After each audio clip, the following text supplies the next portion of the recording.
else you got? All right. Well, hey, thanks for joining us yet again.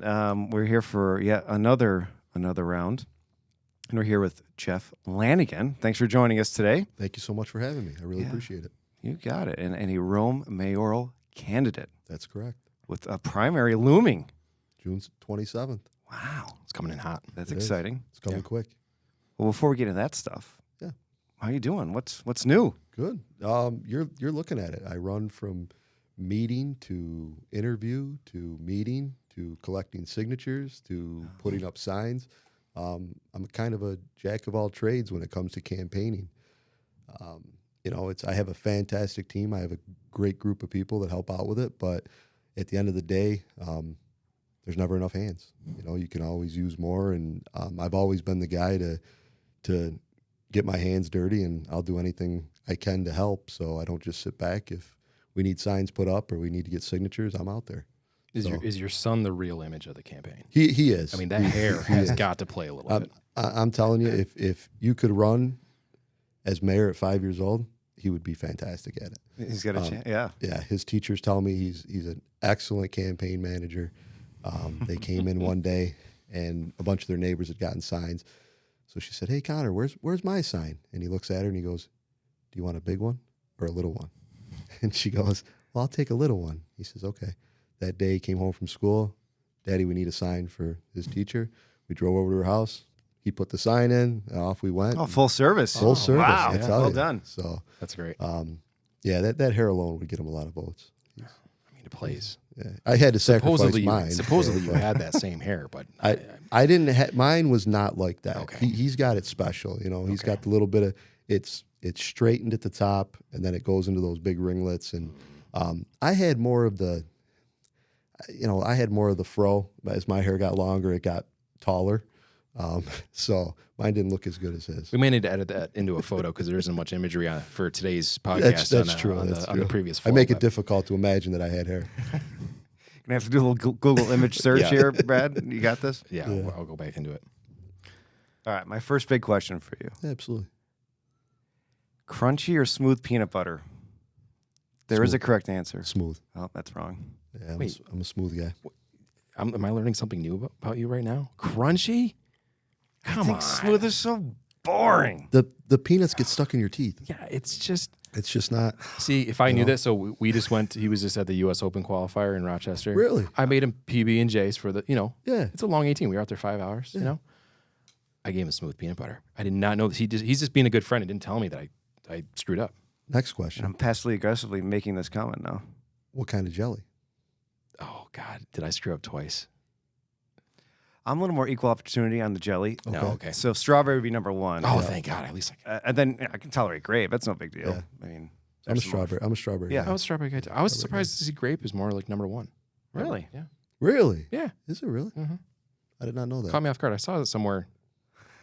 That came up. Don't check me. Don't fact check me on that one. What about orange marmalade? Never understood it. It scares me. You know how you go to the you Absolutely go to the frightening. No, breakfast- it's I know. frightening. That name is just too intense. I know, and I will not. They brought me an orange marmalade. I wouldn't eat it. My wife said, "Why won't you eat it?" I asked for another one, a strawberry, and I said, "I won't eat that." Like, I I'm don't not know. a serial killer. Of course, Yeah, I won't eat don't. that. I don't know what I that want is. some grape upon with my next bread. It's like feels like a very, very intense. Something you get at the Fort Schuyler Club or something. Yeah. Yeah, I could see that. Forget the strawberry. Nope. I could see that.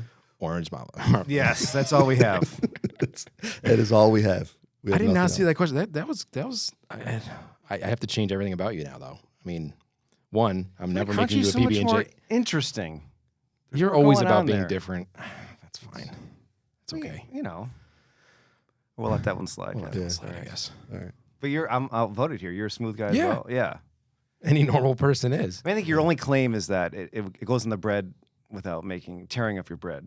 Well, that's true too. Right. The crunchy will It can tear be a up the little bit. bread when you. But I feel like that's worth the risk for me. Yeah. Yeah. You do learn something new about it. I thought we knew each other better, but we'll get there. Anyway, You can always learn something. great stuff. That was good. Hey, thanks. Look at you go. A mayor for everyone. Correct. This is what I see when I read. Everyone in all caps. That's correct. What do you mean by that? What are you saying to me there? What I'm saying to you there is that we need to as a community come together. It can't just be about the business people. It can't just be about the people who work for the city. It can't just be about this neighborhood or that neighborhood. It needs to be as a community as a whole. So to me, when we were coming up with kind of a slogan for the campaign, I always described it as, and you got to remember, I come from law enforcement. There isn't a area in this city, there isn't a block, there isn't an alleyway that I haven't probably been in every hour of the day. Mm-hmm. And me, as a police officer, the way I carried myself and the way I did my job, I could carry my head up high in any neighborhood in this city. And I took pride in that, that I could walk down any street at any time and I could get a hug from somebody, I could get a cup of coffee from somebody. So as I was describing that stuff, while coming up with the slogan, somebody had come up with, and they said, "Man, you're like the mayor for everyone." And I said, "That's it." You had the eureka moment. Yeah, that's it. That's perfect. And I said, "That is an excellent slogan." I said, let's run with it. And, pitched it out to some other people, and they said, "Oh, that's fantastic." And I think in this current administration, people feel that it's gotten away from that it's more of a mayor for certain things. So that kind of, it boded well against that we could say, that I'm somebody who's here for everybody, not just, the upper 10% or the North Rome section or the Griffiths Business Park section. It's everybody. We really need to encompass the city as a whole. I can see that, and your brother brought this up on one of the other podcasts, the earlier episode, that the margin last time versus D versus R wasn't wild, mm-hmm. and which I thought was interesting, but I thought it was more interesting to know how low the turnout was. Yes. Our turnout here is not anything to write home about. Upsetting almost. Yeah. It really is. So underwhelming, maybe. It really is. And it was surprising to me too when I first got the numbers from the 19 election, and then the 15 election, we had a little bit more of an uptick. There was technically 4 people that ran in 15. Right. Yeah. That was a Wild West effort. Yeah, exactly. So so there was an uptick in voting in 15, but then it really dropped off in 19. I think only 6,000 people in Rome voted. Mm-hmm. Mm-hmm. Currently, we have, I think, 17,000 registered voters in Rome. So to think that only 6,000 went out and voted on a mayoral race is kind of shocking. It really is. There's room for improvement there, for sure. And as a challenger, a better turnout is better for you, I would assume, right? Absolutely. I mean, you got to get everyone out there to vote. Yes, and that's exactly what we're out there every day trying to get. Are you registered? Yeah, yes, I'm not registered. I am registered. We get them registration forms, help them fill those out, take them mail them off to the Board of Education or Board of Elections, get those people registered so they can get out. And that's the major issue is, somebody made a comment about the amount of signs I have in the city. Well, that's great. It really is. I mean, we burned through every sign that I had within 2 weeks. And but that doesn't transition into votes. At the end of the day, if those people don't go out and vote, then, so we push that hard. We push that yeah, absolutely, you want to sign that. Thank you so much for the support. But we really need you. If you're a registered Republican, we need you on June 27th. If you're not, we need you on November 7th. It's the only way that we're gonna get the change. What are you hearing from them? As you talk to them about even registering, are there any comments coming from them? What are they hoping for? What do they know? What they don't know? People, I think people are ready for a change. I really do. I think, and I know me and Wes have talked politics in the past, so I know that you're a term limit guy. I'm a term limit guy. I think term limits are good because it brings change. You get somebody that gets in there for 8 years and they've had their vision, they've had their what they see is best for the community, and they go with that, and that's great. But at the end of the day, you can only do that for so long before other things start to stagger. And I think that's the point where we're seeing that right now. And you really want to get somebody else in there, a new concept of what they see the community might be, maybe a new approach to it, and bring in some new ideas, bring in some fresh ideas, bring in some fresh people. You get very complacent, you get stagnant when you're in these positions for so long. Would you say on the Another Round podcast, if you won, would you be done in 8 years if you won twice? I would be. And obviously, I barring some, exuberant Right. circumstance. 8 years would be it for me. When I got into law enforcement, my goal was always to be retired at 50 years old. My son will be at the age of 15 years old. I could be done, hopefully set myself up to be able to go to his high school games and see him off to college. And so to me, that's how I kind of always structured my life and my career in law enforcement, was to be done at 50, retire, get another job that would take me to 50, and then, walk away. And I've just realized I don't plan my life very well. I'm trying to get through tomorrow. No shit, Wes. I'm like, do we have a sitter for the kids? Oh crap, we got to go to that. You got the next 20 years set up. no, not the next 20, but no, that was always just my goal. That's cool. That It's a I compliment. Trust me. me. And I wanted to do that. And Brad will agree. Yeah, and it was. Yeah. Hey, Wes, we got the Rome Gala tomorrow. You got a babysitter? Oh, I guess we gotta go find a babysitter. Oh now. yeah, let me get one real quick. We got You this. can't bring the kids to the casino. Give them a couple dollars for the slots. And, Apparently, it's frowned upon. I mean, they're raised at the Rome Country Club bar. I mean, they know how to bet horses Exactly. and play Yeah. craps, Pick I some mean, they already numbers. know, Yeah, so of course. what the heck? Seriously, I don't see anything wrong with that. That's why. Yeah, it's tricky. Term limits are tricky to me because you don't want to automatically throw out a great person or experience, and that's what you're risking by having term limits. Which in is to theory. each their own. It's so hard to what's great. But at the same time, the alternative is someone gets in there who's mediocre at best, who wants it as a career, as just a job, Relentless and tries to be conservative, to not make any mistakes, just to get reelected, and doesn't do the city any favors. right. Correct. I'm not talking about anyone in particular. I'm just saying, in general, that's set up, and with their name ID, and if they have their party behind them, if it's the major party in that city, you could have mediocrity forced on you for 20, 24 Absolutely. Yeah, years. because let's So say those are the two ends of the spectrum. it's still somewhat a popularity contest. What's the name I recognize when I go to the poll for some of them? Yeah, and And that's it- at every yeah, level. at every right? level. Yeah. 100%. Yeah. So those are the two things you get a battle. But I do think if you go in there, and I think you can make a difference in 8 years, and by that time, hopefully you've inspired somebody else to take the baton. That's what I'm hoping. Yeah, And honestly, that's it. And if you look at it that way, your 7th year, you're almost preparing to pass that torch on to somebody else. So you're kind of aligning things to say, here you go. Everything is set up for you to be successful in your first year as the mayor. Because as you both know, the first year you're not working off your own budget. You're working off the previous administration's budget. So my ideas may be great today, but they're not going to be implemented next year because I might not have the funding for it. So you got to kind of look beyond that to say, all right, well, next year we're going to work on how can we get that funding for those ideas that we have. So if you do that in your 7th year, you're preparing the next person. And if it's a party thing, and if you had somebody in the Republican Party that stepped up and said, well, I'm going to run, you could kind of mentor that person. Hey, this is the things that work. This is the things that didn't work, and kind of prepare them for what's coming. Me, I don't know what's coming.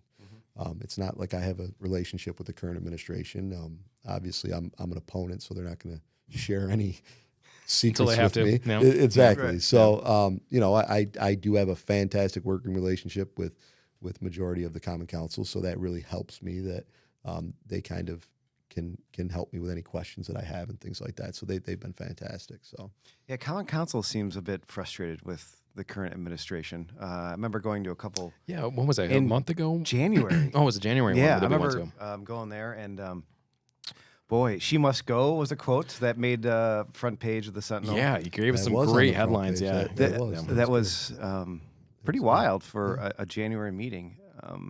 The frustration that's come from that, and you've talked to quite a few, and I know Kim seems to be a big proponent of you. yes. So what else are they saying? I mean, Well, what's the scoop there? It's their issue is the mayor just does not communicate with them. It does not. She does not work with them. You got to remember that's the legislative branch of the city. So you really need to have a working relationship with them. I mean, imagine, the progress that the city has seen. Imagine what that could be like if you had a working relationship with the Common Council, where you could go to them with ideas and, well, what do you guys think? And I think that's one of the major things that we're lacking right now in a leader is somebody that's willing to open their arms and say, hey, bring the ideas to me. I'm more than willing to give anybody the credit. My slogan, I didn't come up with that slogan. Somebody else did. I'll be the first one to tell you. We were sitting in a meeting. They came up with it. I'll give them the credit all day. I don't need the credit. I don't need the picture on the front of the Sentinel. I'm more of the guy to say, let's put it all together, come up with the ideas, and come up with what's best for the city, what's best for the community, and work that way. You don't always need to be the person at the front of the line and saying, hey, look at me, look what I did. So I think that's one of the things that we really lack. And it's all in how somebody is. It's all, the humbleness of somebody and what they're willing to do. I'm willing to throw the credit where it's due. So, Did you want to go into the budget a little bit, or do you want to I was just going to kick back to that, but I have so many questions. This is amazing. But so thanks for coming in Absolutely. and answering all these. And all right, so let's go to strategy, then we'll go to budget. Okay. I don't know how much strategy. Here's I'm my gonna go strategy with. thought. Oh, your strategy. And Okay. My glass is empty. Can I get the bottle God. before we get deep? I think you have issues. Well, You know what? I Get your might, thirsty owl. I might need a top off. Thirsty owl, yeah. All right, we'll get you at halftime here. Yeah. All right, so you got the primary. Correct. And there is some importance there because the Republican line is important, right? Absolutely. So where are you trying to put your best bullets? Like, where are you trying to make the big push before the primary? Because that's so important. It's like you're not a shoo-in for the general, but you have such an advantage. Or do you save some in the back for once we get to October if you have some thoughts you want to get out there? Like, you don't want to just Word vomit. throw shotgun everything out everything there, yeah. right now. Or like, Yeah. what is your strategy? Where are you trying to peak? Well, You know what I'm saying? Like, if you're a runner, you try to peak right before, or any, I guess, sporting event. Is it the primary so important because of that Republican line? Or is it like, all right, we'll give that a go, but if not, we're going to save it all for the end anyway? Well, I think we're kind of stretching it out. We're trying to make, and I was talking with somebody yesterday, and I said the key to this is keeping the momentum going. And, you don't want to have those parts where you don't want to have those ups and downs, where you want to just keep that, what was it? The Price Was Right. Remember the guy who used to climb the mountain, the yodeler? Yeah, Remember that? That's a classic one. Yeah. Yeah. So you really want to be like that guy and just continuously climbing up. You don't want to have those peaks and valleys where you're going. And you don't want to fall off the cliff at the end. And you don't want to fall. You want to stop right before the cliff. That's a bad idea.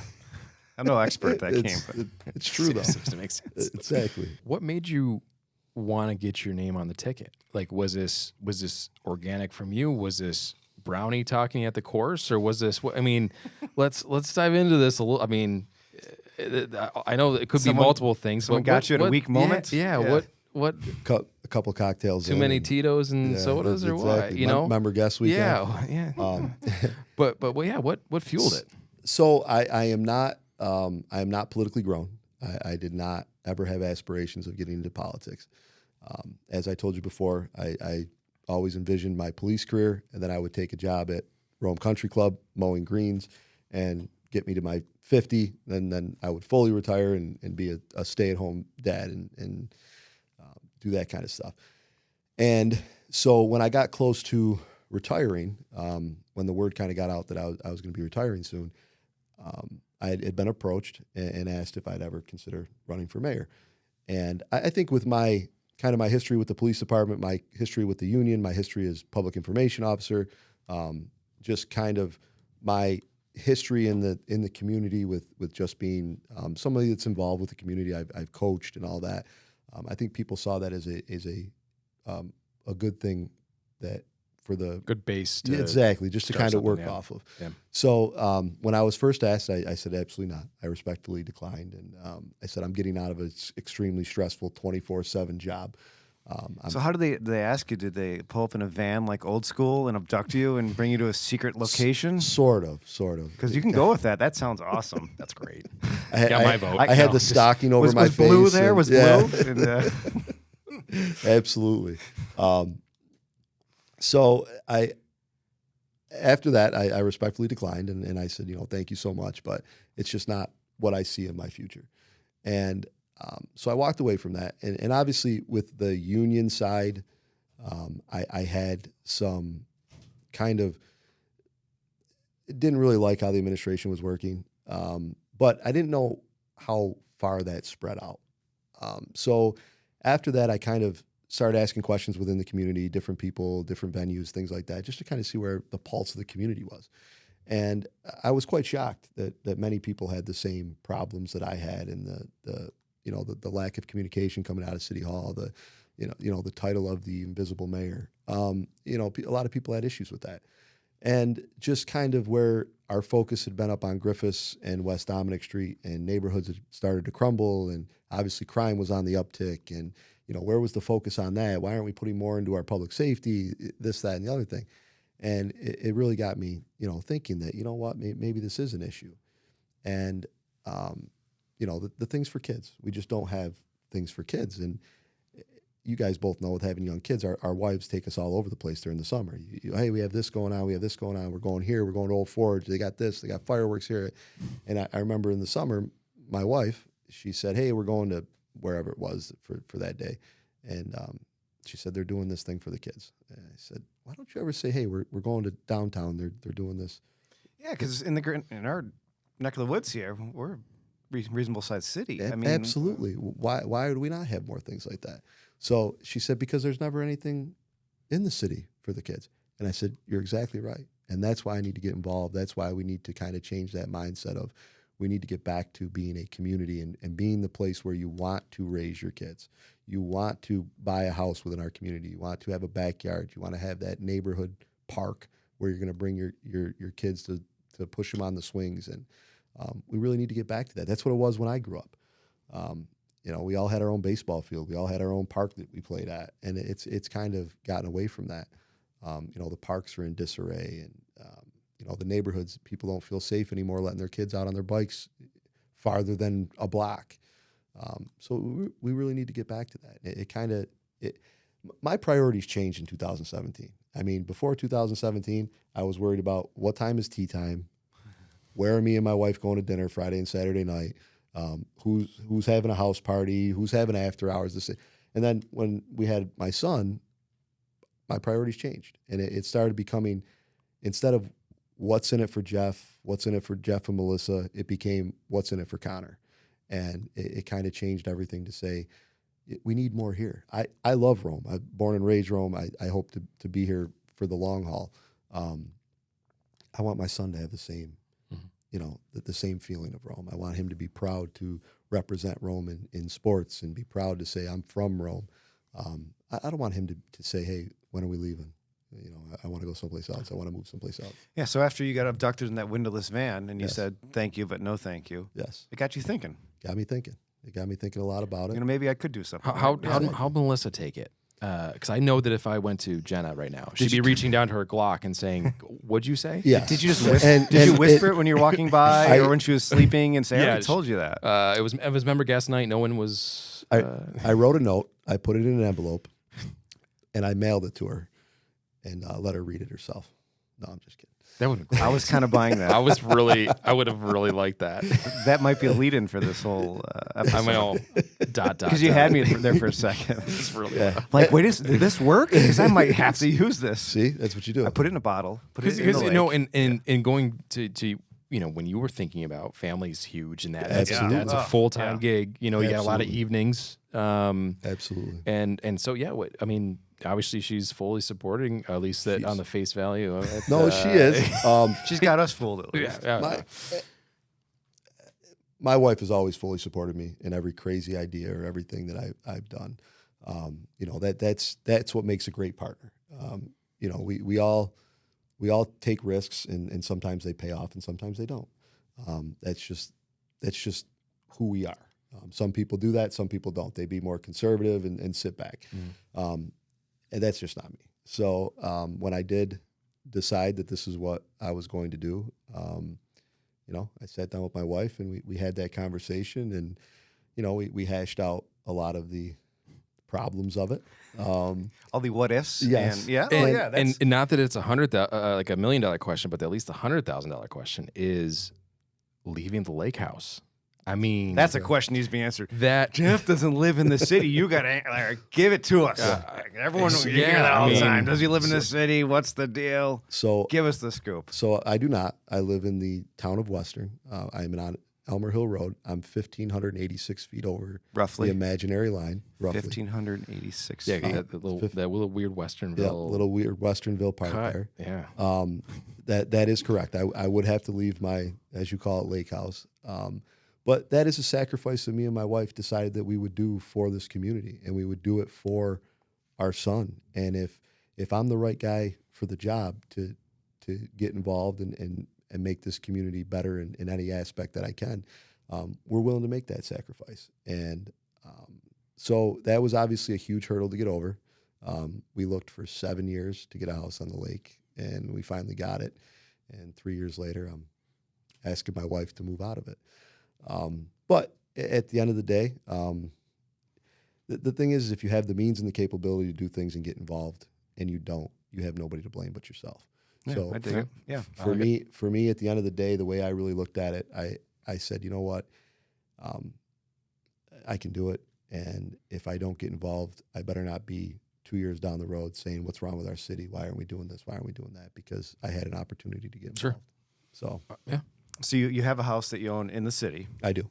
That so is everyone agreeing about this, that you can live currently where you do, and if you win, when you put in the office, then you would have to be living in the city, right? Is everyone agreeing on that? Like, does the Izzo camp agree with this? Is there contention there or no? It doesn't really matter if they do. There isn't like any Yeah, legal proceedings or print. anything no, like no. this. Yeah. I think Yeah. they. So what happened was when Because I thought they thought you had to. Yes. When you were running, live in the city. Yes. But that's not the case. no. So Okay. when this all started, Just for some clarity for everyone. Yeah. when this all started, it was told to me that I had to live in the city to run, and me being a legal guy, I like to read it in black and white. I said, okay, show me that. Mhm.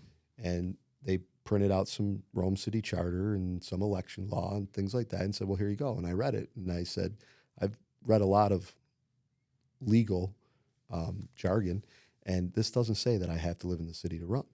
And they said, well, that's just the way it's always been interpreted. I said, okay, well, I'll get my own interpretations. So we had 3 attorneys look at it, and all 3 attorneys came back and they said, you do not need to live in the city of Rome to run. You have to live in the city upon appointment. And you got to remember, this was already done. In 2003, Jim Brown did not live in the city. Jim Brown was a Lee resident. He rented a house in the city, but he ran. He didn't live in the city, and then moved in. Yeah. So this isn't, and you got to remember, Jim Brown was not a Roman. Jim Brown never lived in Rome. He was not from. He was from Binghamton. He moved here with his wife. They moved into Lee Center. They never lived in Rome. So this had already been, walked this path. But so we had our 3 attorneys looked at it. They read it. At that point, once they came back and gave their interpretation, I said, okay, well, let's move forward. I put my letter into the Rome Republican Committee that I wanted to be endorsed. At the time that happened, the current administration filed a complaint with the Rome Republican Committee, and so we don't think he should be able to even screen because he doesn't live in the city. So the Rome Republican Committee, and I don't know if they had an attorney look at it or what they did, but they had somebody also look into it. They came back, he doesn't need to live in the city to run. So, we had 4 interpretations that all came back that I do not need to live in the city to run. Plus the precedent of And that's the thing Mayor is, or Jim Brown. Yeah. exactly. So, so it came back that I did not have to live in the city to run. It was upon appointment. So, so that's when we decided that we would go forward with it because, it was going to be very difficult to leave where I am now and move into the city just to run. My mother lives up across the street from me. She's been battling cancer for the last year. So me and my wife are her main caregivers. So it'd be very difficult for me to walk away from that. And that was kind of what I told everybody at the beginning is if I have to leave now, I can't. It's just not possible. But then when everything came back that I didn't, it kind of worked out in our favor. So. All right, so move on. It's legal. It I like sounds it. legit. We Looks have many works for lawyers me. involved that all agree, which is rare. You've done something that's never been done before. Well done. That's true. We didn't get a single one that came back Wow. different. You got the touch. Do you want a halftime? Yeah, can we get some halftime? Yeah, we had to top off here. Here we go. This is our halftime. It's just refilling. Oh, perfect. Yeah, we just like a refill. Yeah. You need a. I'm afraid to you need move Jack with this Honey? thing in my No, face. no, you're more. Yeah, I'll get it for you. All right, yeah, I don't wanna- you guys can I don't wanna keep screw- talking though if you want. Yeah. All right, I'll rudely pour myself first. It's okay. Oh, sorry, Brad. We're out. Here's Brad's. Thank you, buddy. So did we scare you off yet, Jeff, or no? No. Listen,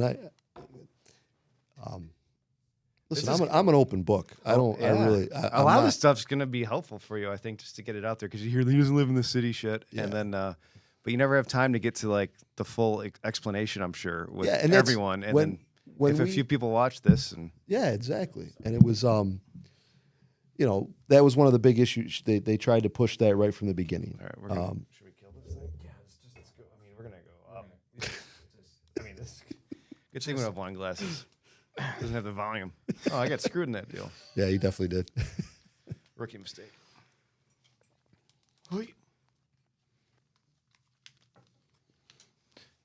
Yeah. Well, and that's really why Wes and I really came up with this podcast is that we just wanted to elaborate on things and not have a timestamp or even in the paper you can't get everything in there.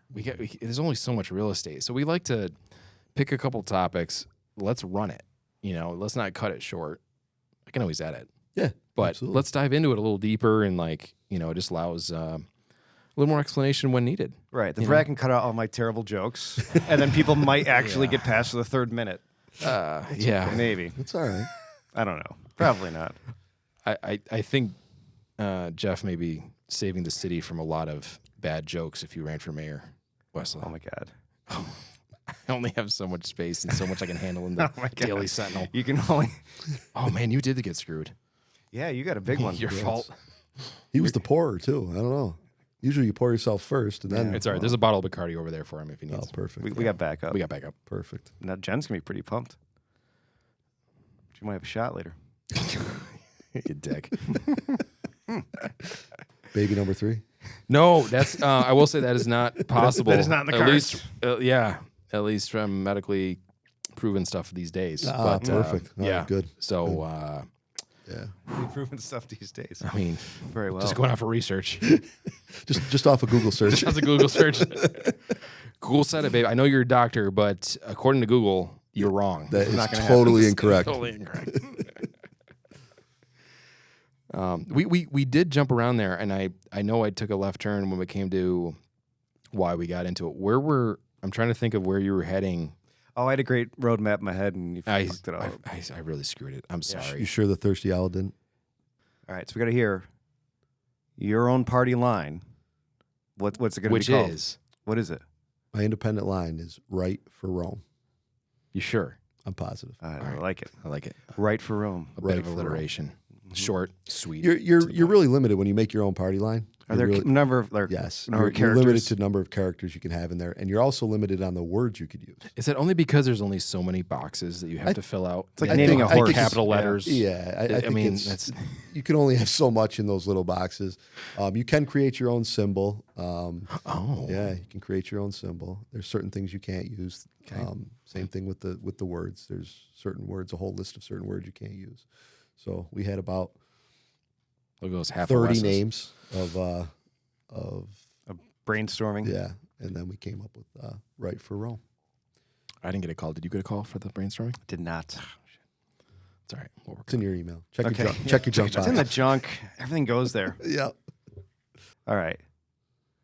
I'll give you shit. I'd have to say, the drum you're going to be beating here Mhm. is your police experience, right? Absolutely. There's been some blips, to put it softly, for crime in Rome of late. How are you going to approach this? Like, if there are debates, I mean, are you going to be bringing this up a lot? Like, what's your angle? How are you going to put it in? Absolutely. I mean, let's be honest. My forte, my background is in public safety. Do we need an overhaul in public safety in City Hall right now? Yes. Our administration has focused very little on public safety over the last 7 years. Not to knock anybody. He's a nice guy, but a 78% 5-year-old public safety commissioner. I mean, what's that bringing to the table as far as, the newest, greatest things in public safety? It's not really bringing much. We really need to get somebody in there that's going to be out there, that's going to be exploring the best things that we can bring to our city to keep our public safety up, whether it's training or it's different ways of doing things or it's different specialized units that they may have. We need to be out there and doing those things. With me, obviously, I'm from the inside looking out when it comes to public safety, and some people don't like the answer that we need more boots on the ground. Bail reform is obviously an issue, but crime started climbing before that. Our uptick in crime really started in about 2017, 2018, so that was well before bail reform. It was before COVID, and we really didn't do anything about it. We really didn't. We should have been looking at it then and saying, hey, look, we've had an uptick in crime. We really need to jump on this quick so it doesn't evolve into something bigger. So the best way you can get around bail reform, and I get it, it's a state issue, and everybody claims, oh, you got to call Albany. Well, guess what? Albany's not going to change. We all know that. They're not going to backpedal and fully say, hey, listen, we made a mistake. We're going to totally eliminate it. They're not going to be like the mayor of Rome's on the phone. Exactly. We're going to have to change this now. The Right, Rome mayor is them. complaining. Right. Hey, the lady from West Park Street called again. Governor, can you take this? So we really need to look at what can we do on a local level. And the best way to circumvent bail reform is to not have the crime happen, because bail reform is a court issue. It's not a criminal, or it's not a police issue. We can still go out and make the arrest. The problem is when we make the arrest, we have to release them on an appearance ticket unless it's a certain crime where we can take them in front of the judge and get bail. So to circumvent that bail reform, you really need to have more police out there and preventing the crime from even happening. And, whether it's they have the street crimes unit that they started up last year, which was Dave Collins and Chief Collins and Deputy Chief Schaff that came up with that idea. It was a fantastic idea. But there's only 2 guys that are doing it. So imagine if you had 4 guys or you had 6 guys that were in that specialized unit, to where now you have them on every shift and they're really targeting those high crime public nuisance areas of the city. And instead of somebody saying, oh, hey, this police car drives through every 10 minutes, now it's every 2 minutes. And that's going to deter you from wanting to commit the crime. And eventually what's going to happen is these people are going to say, you know what, I'm getting out of here. This is way too tough. I'm going to go to Utica, or I'm going to go to Oneida. It's a lot easier to be a criminal out there. And that's really the best way to kind of attack this is to get in front of it. Don't sit back, wait for the crime to happen, have your investigation, arrest the person, bring him in front of the judge, and now he's released right back. I would say crime not happening would be the preference for everyone in the Sure, plan. absolutely. Sure. So how many people would you hire? I mean, would you hire 4 more, 8 more, 20 more? Like what? Give us a number, I guess. So and talk to us as we're idiots in this. The what? Yeah. We're gonna have to. We know limited in this realm. I think of. Yeah, because this is your bailiwick. Yeah, so absolutely. to those listening and maybe us. Break it down a bit. Yeah, Absolutely. Yeah. So right now, the police department is a full staff of 76, which is 74 union members, and then the chief and the deputy chief are outside the union. So you have a total number of 76 officers. Back in, and I don't remember the exact time, but it was 2008, 2009. The economy kind of plummeted, and Jim Brown was the mayor at the time, and we had 2 positions available. And he came to us and he said, hey, I'm going to cut these 2 positions to save some money for the city. Budget-wise, yeah. But we'll bring them back as soon as possible. They never came back. So they were open. So he just said, "We're not going to hire." Hiring he freeze. went dead with the Just eliminated the positions. Right. So cut didn't, us from didn't cut anyone, 78. but just didn't rehire Yes, those just 2 didn't open rehire spots. the 2 positions. Okay. And then since then, which- we've been the same? We've been the same. We've Okay. stayed at 76 ever since then. Those 2 positions never came back. And so my first act would be to try to bring at least those 2 positions back to get us back to full strength of 78, which is what we were at back then. And I'm sure before that, we were probably even 80. I'm not sure, but I'm just talking in my time frame at the police department. Mm-hmm. So I would try to first get back to that, and you can put 2 more people back onto the street and get them out there. Another thing we did is the schools. So we had 3 SROs go to the schools over the last 10, 15 years, whenever it was.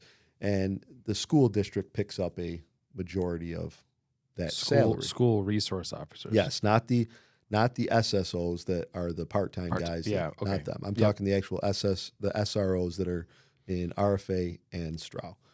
We have 3 of them. And so the school district picks up a certain amount of those salaries. Now, let's just say for quick numbers, it's a 1.5 of those 3 guys' salaries is paid for by the school district. Okay. Well, the city never did anything. They take that money, but they never backfilled those positions onto the police department. So we lost 3 guys off of our patrol division that went to the schools, but never got backfilled anything. So that should really be looked at to say, well, at least if we can get 1 guy, because it would be paid for, at least one of those positions would be paid for by the school district because they're paying for 1.5 of those 3 salaries. At least one would be paid for, and get that position onto the road. So the other acronym, because when my mother was a principal, was there a rotating officer between certain schools, or was that a whole nother? Because Stu Rude comes to mind. So that's the SSO. SSO, which stands for Special. Is it I'm going officer for the O. special school officer. special school officer? I It's think like is the title of it. So those are just retired. So yes, so that that kind was of come back. Okay. so the sheriff's department started that. They started their program where they were doing all of the outside school districts, and it was a great program. And they wanted to bring that to Rome, and they said, we will fill the elementary schools after all the shootings across the country. This was a program that they started up, which is fantastic. And they came to the city of Rome. They said, we would like to put sheriffs in your schools. And our department said, hey, well, why can't we do this? And this way we have all these guys retiring from the Rome Police Department and great guys, 20-year police officers, whatever the case may be. Why can't we do this in-house? And so they looked at it and they started the SSO program. And they hired, I think we started out with maybe 4 or 5 at the beginning. And then it grew into, I think they probably have maybe 8 or 9 now. And those fill all of our elementary schools. So every school has a police officer in it, which is a great thing to have. Sure. So, All right. So we're saying bring back those 2 to start, and then where you're at. Yes, and that's what I'd like to do is at the very least bring back those 2 positions, get us back to that 78 number, and then that kind of puts us 2 more guys on the road where because they're on the ground. They're not in the office. We're not creating captains positions. Right. We're not creating. They're out there on the beat. They're on the beat, and a lot of things that with walking these communities and talking to people, a lot of neighborhoods and people within those neighborhoods are upset that it's not the old school, cop Johnny's walking the street twirling his baton and they're like, why can't we get back to that? And I said, you need to understand that the city of Rome, the police department alone answers 37,000 calls for service a year. And when you're limited on how many officers you have, you can't be constantly going to these calls and then also trying to walk these neighborhoods and things like that. You really need to have more of the specialized units that are doing that. And then you have your zone cars that are going to respond to those calls. And, when in 2012, they enacted the Community Impact Unit, which I was one of the first 4 to be asked to be on that unit. And when that unit first started, it was quite different than what it is now. We were more of a TAC unit where we were out there and I had a partner and we worked afternoons and we were in the neighborhoods every night in those high crime, high nuisance areas. And we just every day just crushed it to where we were driving these people out there. We used to wear the blue bowling shirts. People used to make fun of us. But it wasn't a joke because they saw us get out of the car. Did you get a patch if you had a turkey while you were bowling? Yeah, exactly. Yeah. And they, but it was no joke that when they saw us get out of the car, they're like, oh no, it's the guys in the blue shirts, because that's just what we did. And we just hammered them. And we had several times where we would just harass these guys so bad that they're like, you know what, I'm going back to Utica. See you later. That's what we want. We don't want you here. Sure. So that's one of my main goals is with the police department. And our guys do a fantastic job. So we kind of knew that was the obvious one, knowing history. What's the, not plan B, what's step 2? What's also high on the priority list other than on the public safety side? So probably if I had to list them, my next thing would probably be activities for the kids. Parks and Rec. One big one I saw in your press release a few months ago was Fieldhouse. Yes, right. That is if That gets my eyeballs. Tell us about that. What are your thoughts there? If I am elected, that we will get that. I said right from the beginning that that is something that we need to have here. And Jim Brown in 2003 ran on that. His whole campaign was, we're getting a field. I mean, they had buttons. We're getting a field house. We're getting a field house. Then why don't we get a field house? So he got elected. Yeah. He gets in there. He builds the committee. Has the committee that's going to work on building the field. Now you got to remember, this is before Westmo. This is before Accelerate. Right. We could have been the first on the map. First to market. First on the market. Yeah. And they built the committee, and they all came together. And whatever happened during those committee meetings, it got shot down. The community, Like a committee he curated, shut it down. Yeah, that's curious on whether it was a funding, it was a spot, it was there was a lot to it. Well, regardless of that, like, how are you going to get it through? How are you going to pay for this thing? What's it going to cost? Where's it going to go? Well, those are all legitimate questions and concerns with it. I was hoping that we have about $9 million of the ARPA money that is still available to our city. The current administration just put out a release that she is spending every last penny of that this year during a campaign year. So she wants to. I don't know if it'll get through the Common Council or not, but I was hoping that there would be some funding left in that to where we could take some of that and put it towards, because you look at, so we got $24 million, and out of that $24 million, the administration has put $177,000 towards Parks and Rec and the kids.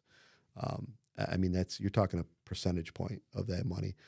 The city of Utica took, I want to say, 33% of their money, of their ARPA money, and dumped it into Parks and Rec. I mean, they redid. Their plan is to. There's a lot happening down there right now. It's unbelievable. So, so to me, to say, hey, we're going to put $177,000 into the Franklin Field porches and that's it for the kids is just disheartening to me. So, if there was funding for that, I would 100% love to be able to use some of that ARPA money to put towards the project. Obviously, we could look into bonding if we can bond part of it and pay that off over the years. And also maybe build some partnerships with some private investment and things like that that people that want this to come to Rome and see the need for it. I mean, how many of us travel for our kids? I mean, we're constantly going to Accelerate or the Nexus Center. And not that we're going to compete with the Accelerate or the Nexus Center, but it would be nice to have a facility where now those travel teams that we're bringing our kids to, we can say, hey, we have a facility in Rome. Would you guys consider having your practices 2 nights a week in Rome? Mm-hmm. You've got 4 kids on your team that are from Rome. Mm-hmm. And now they bring those kids to practice in Rome. Well, what happens from that? You get done with practice. Mommy, Daddy, I'm hungry. Okay, well, we'll stop at the restaurant, get something to eat. They'll pump their gas in Rome. It kind of, a venue like that brings the people here. Mm-hmm. And not to mention, we have some great basketball programs that Richard Boning and Nazia Adolfi have put together. And they have all their tournaments out at Accelerate. And they bring in 30 teams from across the state. Now you're talking about hotel rooms, mm-hmm. restaurants, gas, convenience stores to get the Gatorades and the Prime water and all that stuff. So if we can bring that, and those guys want to have it here. I've talked to them. Sure. They want, they're homegrown guys. I do the trip all winter with Leslie, who's 9. I mean, we're at Accelerate or Elevate. I don't know why they name them the exact same thing. It's a little frustrating. Yeah, a little bit. You get confused. Wait, are you saying Elevate? Accelerate? What are you saying? Where's practice? But yeah, why are we going to Westmoreland? Exactly. If Westmoreland can support this, I would assume Rome could. I would assume that Rome could support this. Is this a $5 million project? $10 million? Any idea? Have you gone down that road? I'll let you answer that. I have answers. You have answers? You do? All right. Oh, have you done some? You've done some research? So are you going to build one? No. Well, the Sentinel Center? The Sentinel Listen, Center. we'll name it the Sentinel Center. Well, naming rights, absolutely. That's what I mean. Listen. Would you get Kennedy Center or Kennedy Arena to have a naming rights? There's some money there. Yeah, absolutely. So my idea was to build it around Kennedy Arena. Okay. And you're talking about centrally located. You're talking about someplace where those neighborhoods could walk to the facility if they wanted to use it. And I kind of got some blowback because of the municipal pool. I mean, the municipal pool would have to go at that point. But if we were able to put a venue there and have 2 indoor fields within that venue connected to Kennedy Arena, where now they've put in the basketball courts, now you're talking about you've got 3 venues there. And the way I would want to construct it is the way we've kind of put it together is a 2-phase project. First phase, we put it up. It's built so that it can be extended. So now if we go in and we got 2 indoor fields, and next thing you know, it's really taking off. We can see the progression of it. Now phase 2, we're able to extend off of it and put another field or make the fields wider, because I'm not a soccer kid. Neither one of you are soccer kids, right? Yeah, a little bit. But I guess they play 11 on 11 indoor soccer, but there's only like 2 fields in all of New York State. One in Albany and Binghamton, I think, is the other one. Yeah, for the main fields, because there's indoor like 41 in Syracuse. There's some other ones that are big, but no, I think it's more it's just about the collaboration of things, right? Because you got a Y going to be built. Full disclosure, I was on a board of that. There was talk of field houses. Like those are the operations where you can kind of fill this thing fairly easily, even working with the school district. Between the school district, the Y, and the support of corporate, field houses, they're not. I mean, they're expensive, but it's not like you're building a Olympic-sized pool with serious structures and infrastructure. I mean, they're glorified pole barns. They really really that's are. exactly what they are. I know. There's a lot of They really steel, are. but I mean, Yeah, to they be really nice are. and functional, Yeah, and I remember playing baseball in Stroud Gym in the winter, and just blasting the baseball off the walls. you're It's gonna absolutely right. it's gonna be better for athletics. I mean, remember the basketball court at Staley? What was that made out of? Cork? Remember that? yeah. What was that? Yeah. That's right. I forgot about that. Yeah. I was a Stroud guy, but Yeah, but you'd practice No. over there. Like, Yep. what is this material? Yep. but I agree with that. But a lot of these, everybody can have great ideas. It really does come down to funding. Yes, I mean, absolutely. even adding 2 positions. Right. I at was gonna say this is it might add up, and so someone who doesn't have any kids, who's grumpy, it might, and every community has them. Everybody and, loves the fact that taxes And are the being taxes gonna increased, go up. and I we mean- do have a big tax problem too in New York in general, Right. Not let alone in Rome. So I could see the hurdles. Have there been any chatter of how to move money or some of the money? And I don't know, and I probably should know this. I think there is a deadline on the ARPA funding, isn't there? I don't know what it is. When it's got to be. I should spent know by. this. Yeah. And I'm sorry I don't. But I'm wondering if that's part of the issue too. But anyway, just in general, funding. Everybody has great ideas coming into a campaign, right? Yeah. And it really does come down to how do we pay for it? Absolutely. I mean, it's not like we can print money like the government's been doing, but And they did a heck of a job at it. great job at it. They did a really good job at it, But especially so during COVID. Do you Yeah. see anything? I mean, nothing's as obvious, but is there anything that's out there to say, hey, I think we can fund the 2 positions this way. I think we're spending too much in X and it should be moved to Y. And maybe that's a little too granular for this part of the campaign, but have there been any of those conversations to kind of Have you busted out that budget and gone through line by line? I did it one year, like 15 years ago. It was a miserable, painstaking. Yes, it is, and I did get the budget way back when, and I did go through it, and it's everybody is, one of her token phrases is she hasn't raised taxes in 7 years. Well, she's also taken from the reserve account to make up her budget every year. And that's not always a good practice, to continuously spend money and then just borrow from the reserve account to make up for that funding. So I think we do need to look into what are we spending money on and where is that money going.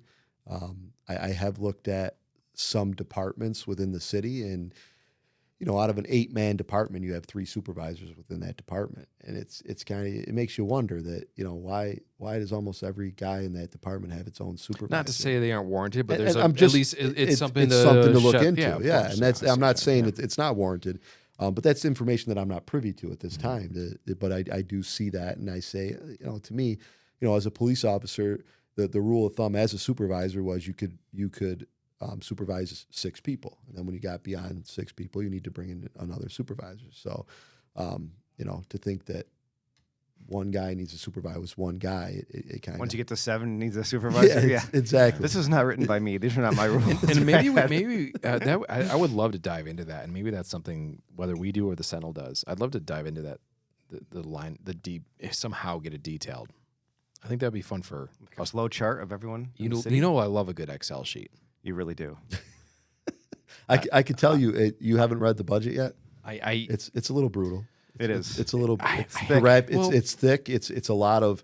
And I think it's just if you don't know what you're looking at, it's kind of mind blowing. Yes. But, you know, and I like your P&L. I'm sorry. Yeah, he's looked at the P&L we run. How many lines we got going on that thing? I don't know. I think it's in the millions. Really? Oh, it's deep. No, but you know, I think that's always the counter argument. Yeah, this Absolutely. sounds great. How the hell are you going to pay for it? I do think that the private partnerships is And absolutely I think untapped. that's such a. I think 100%. in Utica And and Rob, Yes. Ash has done a lovely job over there absolutely. with getting naming rights Yes. and the whole center and everyone involved, the Yes. board there. But you know, Utica University and the odd and all that. And I do think, of course, not at that same level because certainly there isn't the same exposure, but. No. There are a lot of successful companies in Rome who are looking to help and want to be a part and just haven't been asked. Absolutely. And you know, that's- that might be a conduit to getting some things done for the community, for the kids. Boy, this sounds like a pitch, but and without, you know, raising those taxes. Absolutely. And I think there is room there. You sure you're not running for mayor? All right. You're All not right. sitting in front of Is that why you guys called me in here? Excuse me. Which camera's on me? Yeah. It's, Surprise. Today I will Surprise. formally announce. No, but I do think there's something there Yeah, that hasn't really been talked about. And part of that is being an approachable person and being friendly and being a good face for the community. I'm not, you know, dumping at anyone currently, but I'm just saying having that approachable mentality and being liked and being just a good person And- out there helps so and at the- much to bridge Absolutely. those. And at make the those very things least, happen. if it has been attempted or if it has been approached, even that's a story. Like, even if it didn't work or something didn't happen, that still tells a story because everybody on the backside is like, well, why didn't you do this? Well, we did. Then say you did or attempting to, because I think transparency, you've talked about this, right? And that's what I was going to touch on is I think that's another part that we really lack on is if these things are occurring and these things are going on, why are you not relaying that to the public and saying, you know, these are the things we're doing to try to make the city better. And it's just, it didn't work because of X or it didn't work because of Y. And one of the major things. Right. We can handle it. And- Just Exactly. tell We us. can, And we can take that information. okay. You know, it's okay. We don't expect everything to be rosy, But right? but one of my big things that I want to do is have quarterly town hall meetings where every 3 months, whether it's the Rome the Common Council chambers, or if it gets big enough that it has to be at Strow or Capitol Theater, but I go there with my department heads, open to the public on a Tuesday night or whatever it may be, and I say, hey, listen, this is the projects we have going on. These are the projects we're looking into. If you have questions, my department heads are here to answer those questions. I'm going to pose it to you as the public and say, what would you like? What do you think of this? They're going to come back at me. And I'm going to say, okay, we're going to look into that stuff. We'll get back to you at the next town hall meeting. Now, at the next town hall meeting, I can walk in there and say, Brad Waters asked a phenomenal question about the field house. This is what we now looked I know into. you're making it up. Well, that gives me an idea. That gives me an idea too. I don't care whether it's you or Jackie. I think we need to at least borrow 30 minutes and bring him on here once a month. Yeah. Because whether it's another round or whether it's the Sentinel in general, my overall goal with the Sentinel is I want to open up the two-way communication more, right? Obviously, we're reporting on a lot, but I feel like a lot of people hesitate to reach out to us with questions, ideas. Even if it's Jackie, I think even now we should do more of a here's the list, here's where we're at, here's where we're missing, here's where we're behind kind of update because. You know, I even brought this up to Utica in saying because our growth has been great there. It's like we're got to be the voice of the community, and whether it's the transparency thing, like, hey, we're going to have this conversation once a month on this day, you know, even fielding questions. I think it would be great to whether and it's not in print or it's not like a gotcha situation. No, it's just, not. It's like, hey, here's we're all in it what's- for here's the what's greater happening good. here, people. We're in it for the greater And good. Absolutely. and that I see the frustration in general, because being part of the media and being part of some of the organizations, you're like, you know, you see some of the comments on the articles or on the Facebook, and it's like, you know, I wish someone would be spitting out a little bit more, because we've looked into that. We've already looked into that. This is why we can't do that. And I don't think that's ever conveyed enough. No. And I really think that's from anybody who's in the office, or even that's a goal of the Sentinel going forward, is saying, this is why we didn't do that. This is why the Y hasn't started being built yet, because of X. This is why a brewery hasn't launched on the park, because of X. Or this is why the Franklin Field hasn't been updating, or why we don't have a field house. And just opening that a little bit, even if it's a couple lines, at least gives a little more behind it. What's the deal with that type, you know? Yeah. Let's give us an update on this. Yeah. Yeah, I'm not going to take it from... Yeah, and it's not like a grind my gear, you know, like a Family Guy thing. It's not like we're pissed off about something. No. We're just trying. We like get the these Family Guy questions a reference. lot. Yeah, you know, give us a hint. Yeah. So Absolutely. Yeah, we're not trying to torture you. No. Just let's keep the Let's communication put it going. out there. Yeah. And that's you know, my whole thing is just be out there, ask questions, and get answers, because I think that's a lot of the city of Rome. Yeah, we're a city, but we're more of a tight-knit community, and people want to be involved. They want to be able to walk into City Hall and not be stopped by a police officer and, hey, sign this book, give me your phone number. We'll call somebody and see if they'll come talk to you. It's our City Hall. You should. They be asked able you too, Oh yeah. but they're just hitting on me. No. No.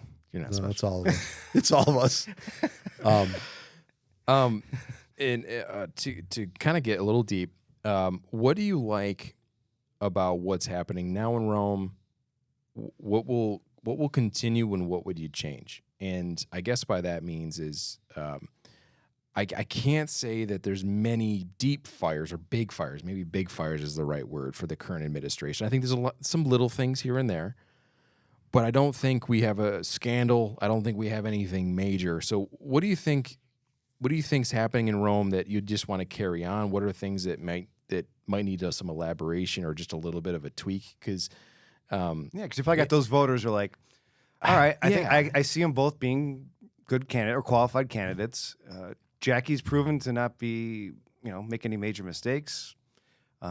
What's going to get them to jump to you? I guess. Yeah, that's what we're trying to say. That's a great way of putting it. So we're very fortunate within our city to have some excellent people within our departments, and Matt Andrews does a fantastic job at community economic development, and he's built some fantastic partnerships with Mohawk Valley Edge and Oneida County Economic Development and GLDC all up here on the Griffiths Business Park, and they do a great job with the revitalization of downtown and things like that. Those are all things that would not change under my administration. Obviously, we would hope that Matt would stay in that role and continue his success there and continue to grow those partnerships. The things that I see and that we really lack and we need is a leader of this community. Somebody that's out there, somebody that people can get behind and say, that's the face of our community, and that's somebody that's the voice of our community. Something that I heard a couple of weeks ago was the administration was talking about COVID and, the response to COVID, and that they, all the lockdowns we had and the emergency order after emergency order, and the zero communication from City Hall. I mean, there was nothing coming out of City Hall. And their response to that was, well, not that I didn't really agree with everything that was going on, but I was receiving a lot of political pressure to go along with it.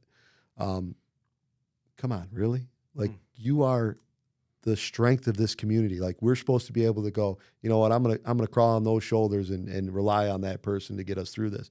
And you're gonna say that you folded because of political pressure. I think we need somebody, and you can look at my track record, whether it's the police department or anything else. I'm not somebody that just folds under pressure, and I'm going to do what's best for all of us as a whole. And I'm going to be that person out in the community that people can say, you know what, I can get behind that guy. He's going to be somebody that I'm going to follow through that door, just to use some cop lingo. But that's somebody that we can get behind, and that's a face that's out there, and that's out there in the community every day, and shaking hands and kissing babies and just there that is approachable. We can talk to. If I have a concern, I know it. I can walk up to Jeff at Hannaford's and say, hey, Jeff, what's going on with West Court Street? We have nothing but problems there. Hey, absolutely. I'd love to come over, take a look at it, see what you guys got going on, see what we can do for you. And I think we really lack in that. We have somebody that really locks himself away in the ivory tower and is unapproachable. And I think that's honestly the biggest fire that we have in this community right now is just the just non-transparency, the non-communication, and so to me, if I could get in, that would be the first thing, the first hurdle that I'd try to get over is to say, listen, we're open. This is your city hall. If you have concerns, you have questions, come here. If I can talk to you at that moment, I will. If I can, I'm going to get back to you as soon as I can. And you're going to talk to me. I'm not going to pawn you off to a department head or my secretary or chief of staff or anything like that. You're going to talk to me.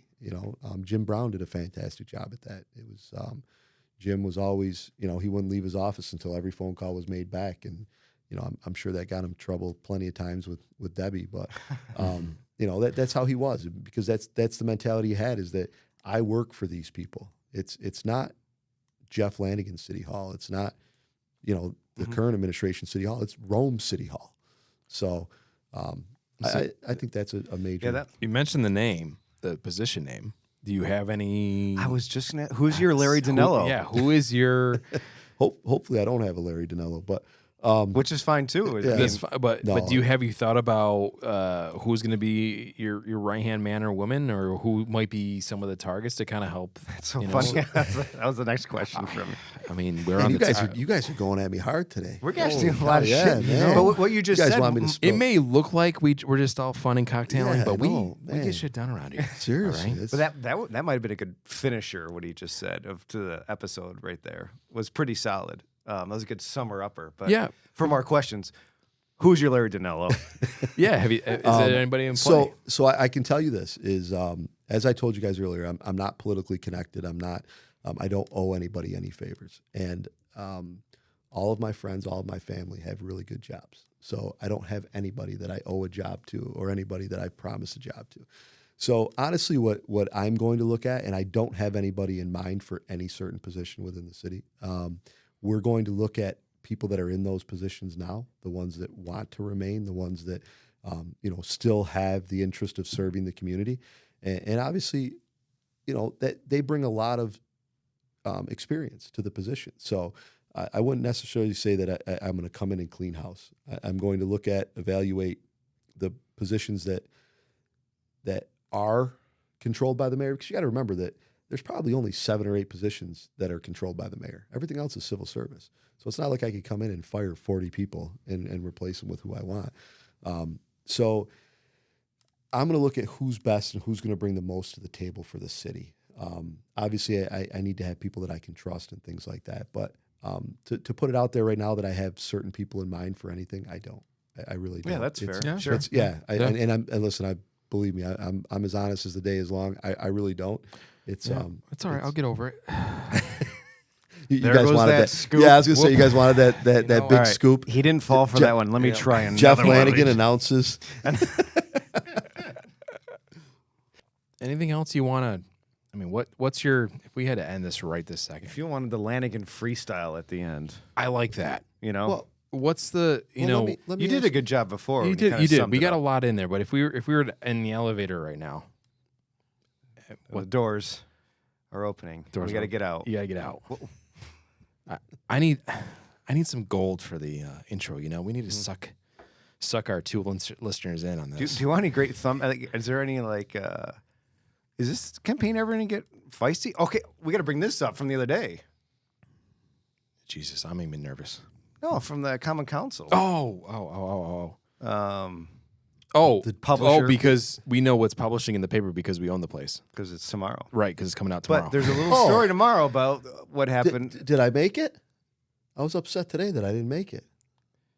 Well, it's Well, we had to get a quote from the other side. Ah, Yeah. gotcha. You gotta keep it balanced, It's you in know? it's in tomorrow. Gotcha. It's in the okay. Saturday. All right. We got. I was gonna say I got the paper today, I'm and not I'm going to like, say we got you, but we got the coverage. Yeah, the coverage is there, but the you know coverage you is got to there. do the other side and See, what they that's- say. So, and, you gotta, and just as there's a disclaimer, difference. I think my team is I'm pushing them to be quicker yeah, with the news, right? Because we're going up against WKTV and some of the other stuff where people just post without really thinking. Yeah. The one thing that we do really well is let's make sure this is right, Right. yeah, Do a nice job and of let's that. get the other side. Like let's have a yeah. full story. No, you should absolutely. Right, but the counter to that, I'm pushing my web team to get more hits. The problem with that is like because we delay to make sure things are correct and get both sides of the story instead of just one, it does delay us like an hour or two or even a day before we post something. Like because this is coming from Wednesday, right? Yeah, Wednesday night. So Wednesday night. This is Friday. So we could have posted something right away, but it just fills instead of it he said she said, like at least it's in the same and you can kind of see both sides of the argument and it goes both ways, And right? that's- Like that's your if responsibility. Jackie did the reverse, we would want to make sure we got a comment from you, and that's just something we do in general and what we've always been good to do and what we do in journalism. But we're also trying to walk that line. We're like, we got to get this out too, Right. right? Because Like you this hear is, it's old today. yeah, it's old today. So yeah. sometimes that content is so. So publishing, this might be a little delayed because we come out usually a week later with the podcast, but it would be the 13th, May 13th edition of the Sentinel is what we're going to be talking about briefly. But yeah, so that's going to be coming out. What we're about to talk about tomorrow. Perfect. So tell us what happened at the Common Council so meeting what happened- Wednesday. You give us your account.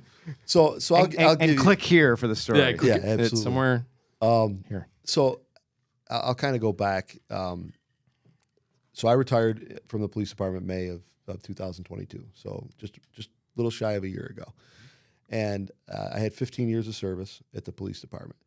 Back in 2018, while working as a SWAT operator for the city out on a barricaded subject in the middle of the night, during the course of taking that subject into custody, I sustained a serious injury to my neck and my shoulder. So after that, I had surgery. I had several other medical procedures, and at the time I was put on light duty status. I couldn't, because of my injury, I couldn't be full active duty as a police officer. So I went through all the necessary things I needed to do, and at the end of the day, 5 doctors later, I was unable to be reinstated to full active duty without undergoing serious neck surgery. And even at the end of that neck surgery, I wasn't guaranteed to be cleared to full active duty. Okay. It would depend on how good the surgery went. So, obviously, a lot of hard decision making and talking with my wife, I decided to retire. Under New York State Police and Fire, if you are hurt as a police officer or fireman, if you are hurt in the line of duty and you're unable to be returned to full active duty, you can retire no matter the amount of years of service, which most people don't do. But to me, I was now constricted to a desk. I couldn't do the things that I always did as a police officer at a high level. So after a little bit of time of doing that, I decided, you know what, I will retire and I will go do something else with my life. I'm taking up a spot within the detective division. I'm taking up a spot in the police department, and it's not right for them. It's not right for me. It's not right for the community, because at the end of the day, it was very tough mentally for me not to be able to go out on the things I used to go out on and do the things I used to do. So I decided to retire, and I walked away from the job that I loved, and it was never even an issue with the city. The city never disputed anything. Like I said, I had 5 different doctors that said, yeah, this, and each report came back worse than the next. And it just, the thing that people don't understand is that as a detective, and I'll just use rough numbers, I made $90,000 a year as a detective. And I walked away and I took my 50% pension, which broke down to my current pension is $41,000 a year. So at the end of the day, who made out with that? I took more than a 50% pay cut to walk away from the job where I could have sat for the next 10, 15 years. They can't get rid of you when you're hurt in the line of duty and you're out injured. They can't get rid of you. So you've been stuck in the inside. which Yeah. you didn't want to do. No. But you could have done that and got paid fully. Exactly. Right. I could So have you sat in chose- that position, and Right. I said, you know what, it's not right, and I just didn't. It wasn't. It wasn't for you. It wasn't for me. I'm yeah. not the guy that wants to sit back there and do that. And I could, you know, we can see all the angles of someone while he's playing golf. Like, first of all, not exactly the most there's not a lot of roughness in golf. No. And your golf game is still struggling. Yes, it's exactly. It's not great. I've seen better. Wow, Brad throwing daggers. The questions get tougher here. Exactly, man. Jeez. No, and that's We you know mentioned that this was, is the hot seat. So this get goes into Wednesday's meeting where Yeah. what happened? I mean, I So- heard it was so what. interesting. So what had happened is so we had heard these. I told you about the residence thing. Right. That was her first kind of dagger that he can't run. Once that didn't really. Dinner ready? What was that Yeah, what noise? was that? You guys got me nervous in here. What was that? It's a new studio. Somebody working behind out the curtain kinks. that's Don't worry about that. Don't worry about that guy. That's just Jackie. yeah, exactly. She's got you where she wants you. So about 2 weeks ago, so the residency thing came up, and they thought that was going to be the bombshell that everybody was going to be upset that I didn't currently live within. But didn't we just cover this? That Brownie did the same thing. Exactly. And sorry, I keep But- saying but Brownie. This is that- Jim Brown. Jim Brown. But exactly. So you eluded that punch. yeah, so that one didn't land like they So, thought. And wing and then, a miss. then there was another So then one. all of a sudden it was that while he's on disability, he milked the system. He collects a check from the disability, this, that, and the other thing. And you're hearing this from anonymous sources? Like, So this is Okay. people that are contacting me and saying, okay, and you're not outing their names. You're just No, saying, we're I'm hearing just- this all the time. Yes. Okay. So this is coming back to the campaign, and you know this is coming from her campaign and her people and this, that, and the other thing. And I said, so at first I kind of just said, listen, I'm not gonna, you know, Not it is gonna what engage. it is. Yeah, I'm just Right. not gonna get involved. And so what kind of the straw that broke the camel's back is one of my volunteers went to City Hall to conduct business. I think they were going to the assessor's office. Okay. So they go to City Hall, and as they're walking into City Hall, they come across a direct employee of the mayor, and they know each other. So she, you know, hi, how are you? And they walk in together, and all of a sudden, when they get inside of the lobby of City Hall, this employee erupts on my volunteer and says, "I can't believe you're supporting him. He's on disability." Blah blah, you know, screaming at her in the lobby of City Hall. And this is during business hours of City Hall. And so, obviously, my volunteer, you know, chirps back and, "No, he's not. You don't know what you're talking about." And then, you know, the employee starts shaking her finger in her face and says, "Do you really want somebody that's disabled running the city?" And so a City Hall employee says this. Okay. a direct employee of the mayor. So this all happens. I immediately get a phone call right after. And at that point, you know, my blood's boiling at this point. And, you know, you're talking a guy that served this city for 15 years. I mean, literally my blood, sweat, and tears are on the streets of this city. You know, and I did it at the highest level. There isn't one thing in that police department that I didn't do. And, you know, after I got hurt, I couldn't do it anymore. I mean, I was a PT instructor, defensive tactics instructor. I was a SWAT operator. I did everything, and I could no longer do that stuff after being hurt. And so at that point, I said, you know what, we need to address this. And I'm sick of hearing about it. And so we did a video, which was released last night onto my Facebook or onto my website. That video is out there now, and that was kind of me addressing the issue. And then I said, you know what, I really want to go to the Common Council because there is people that the public Public forum, forum. and you Yep. can put it on Yes. record. Okay. Exactly. So I said, you know what, I do want to go to the Common Council meeting, and I think this needs to be put out there to the public that this is what happened, and these are the facts. You know, a big thing that we always say within my campaign is you're entitled to your own opinion, but you're not entitled to your own facts. Here are the facts. And so at the Common Council meeting, I gave that same story of what had happened, how this transpired, and here are the facts. These are the simple facts of how that whole, because I mean, I was getting that I'm making 75%. And if that's true, if the state owes me 75%, like they owe me a lot of money. Yeah, what the hell? I mean, come on. Yeah. Like if this is true, I mean, it's coming from the city administration, so they must know something that I don't know. I'm in the wrong field. Yeah, exactly. But what really bothered me is regardless of, this wasn't an issue at all when I worked there, and they were probably happy to see me go. I was union president. I was a strong union president. I fought them on a lot of issues. I wasn't a voice that they could that they could control. And me and this administration butted heads on several issues. So they were probably happy to see me go. And I was a tier 2. They can replace me with a tier 6. Everything like that. So it wasn't ever an issue. But now all of a sudden, because I'm your opponent and you're going to try to discredit somebody that served this community, and it was quite bothersome that an administration, regardless if I'm your opponent or not, I would never come after somebody that served this community and try to discredit them for your own public gain. And I think that's the part that bothered me the most. So you've perceived 2 swings by that camp toward you so far, right? Yeah. I mean, are there any coming her way? I mean, no one's taken a swipe at her, and she's got a couple of that are swingable. Let's put it this way. I'm not going to say what they are, but she does have some items that people have whispered about along the way that. We can switch this interview. Hold on. No one's ever brought this up. So we'll probably edit this out. I hope, Brad. But I mean, her husband went to jail for embezzling money. I mean, like hundreds of thousands of holy dollars. Shit, no one's ever brought this up.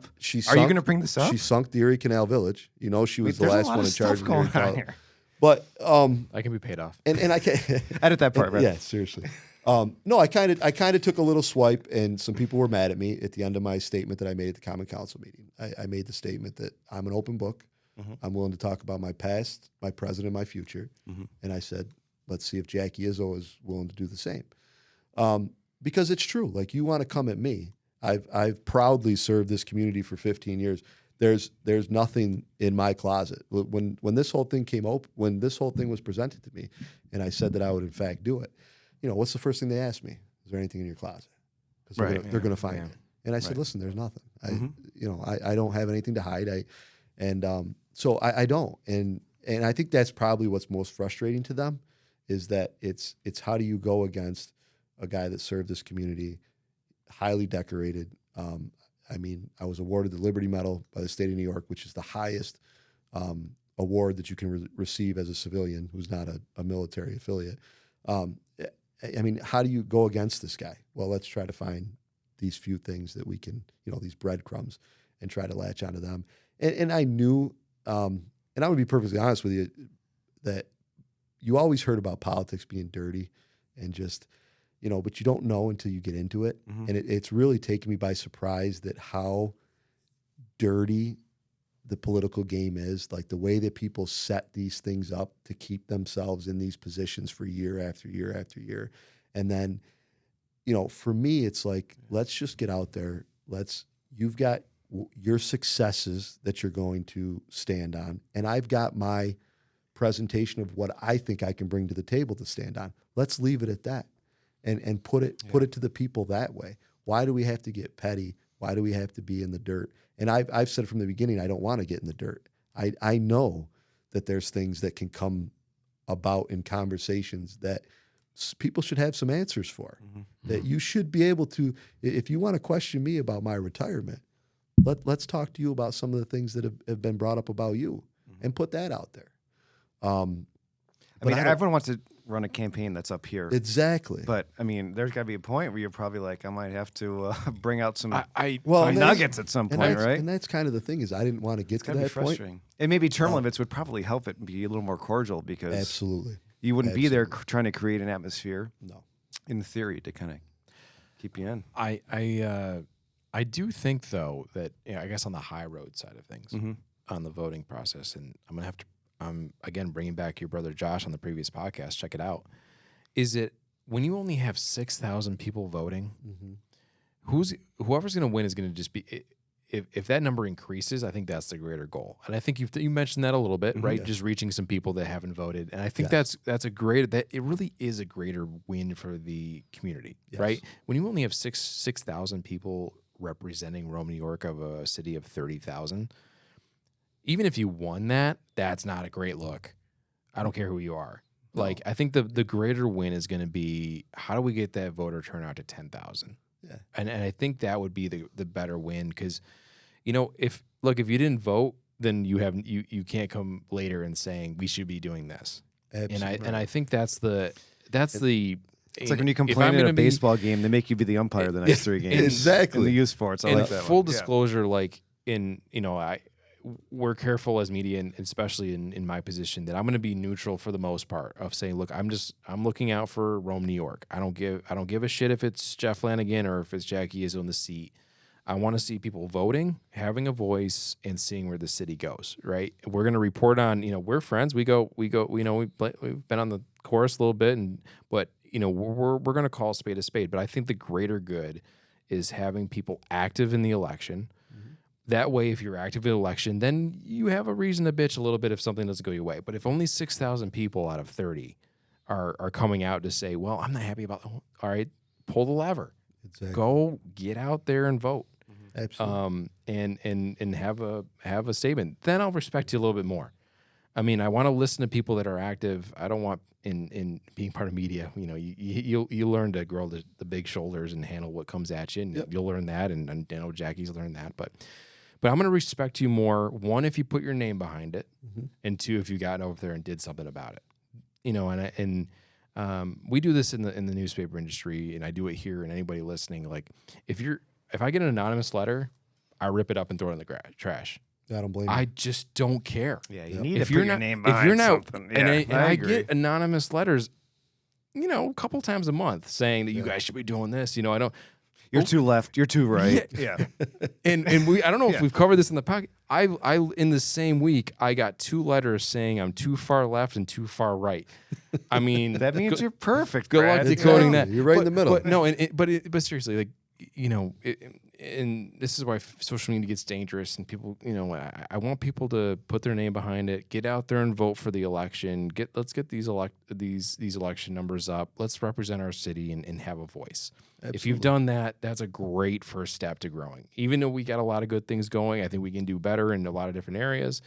But I think just in a general, to have 6,000 people vote is laughable. It absolutely is, and I'll tell you a quick story. When this all started was, I had a meeting and we sat there and they said, well, you got to go in front of the Rome Republican Committee, and they said you got to get their endorsement. You can't win without their endorsement. So I'm new to politics. I don't know anything about the Rome Republican Committee. So I'm like, oh, okay. I said, well, I'm thinking this is 2,000, 2,500 people, that I got to get their endorsement. So How many were there? So I said, okay, all right, yeah, no, we'll work on that. Yeah, that's fantastic. I said, well, how many people are on that? They said, oh, there's like 40 to 50. And I'm like, Okay. just 40 to 50 people? I said, well, yeah. And I said, and that's what determines the election in Rome, New York? Well, yeah, I mean, they're influential people. And I said, But it's kind of Republican or bust in this town, Yeah, right? and I hate to say it. But to even think that just 40 to 50 people make that decision. I mean, there is in Rome, New York, just shy of 7,000 registered Republicans in Rome, New York. So 4 to 5 out of that, say 7,000, are the ones that are going to determine it. And I said, I don't really agree with that. I said, that's kind of crazy that.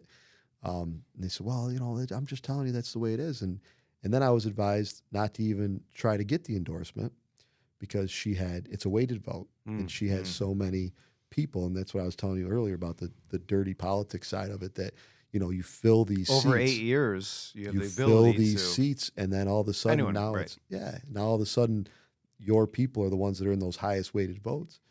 And they said, well, I don't even think you should go and screen in front of it. You're not going to get it. I said, listen, I don't run from anything. I said, I'll go out there. I'll give my speech. I'll pitch myself the best I can. And, Got nothing to lose anyway. And that's what I said. I said, you know what? If I sway one person in that room to say, you know what? I like this guy. I think he's going to do a great job. I said, that's one vote that I got my way. And when we walked out of that room that night and they read out the thing, I took 41% of the vote of that room. I mean, you're talking about a guy brand new to politics, no political history, barely knew anybody in that room. And a two-term incumbent. Against a 2-time incumbent. Yeah. And I took 41% of the vote. And I think that's really what kind of opened some eyes at that point, where some people said, what's going on here?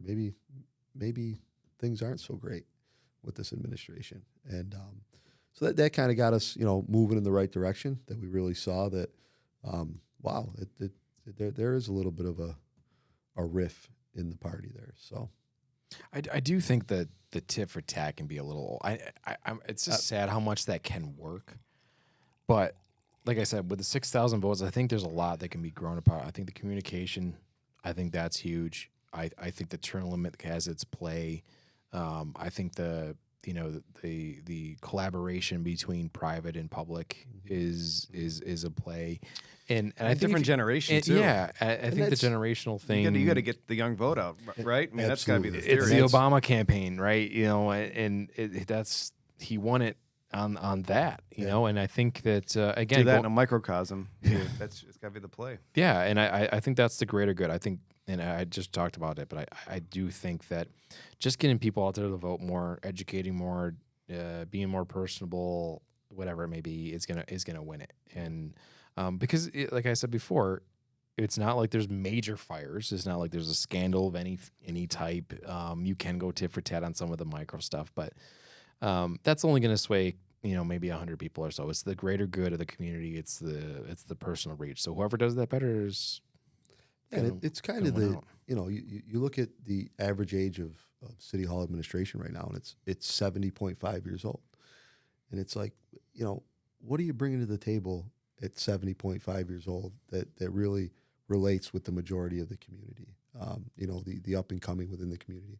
I think it's time for that new generation of leadership to get involved and for us to step up and say, you know what, we're going to take hold of this now. We're going to move it in the direction that, that we see it as a family-based community where we want people to come here and raise their families and really make it the community. Because once you do that and you bring those people in here that are going to raise those families, that's going to bring in that economic development. And people are going to sit here and go, oh, you know what, that town is really booming now. Let's start dumping some of our, our stores in there, our restaurants in there. And I think that's really going to take us over the edge kind of thing.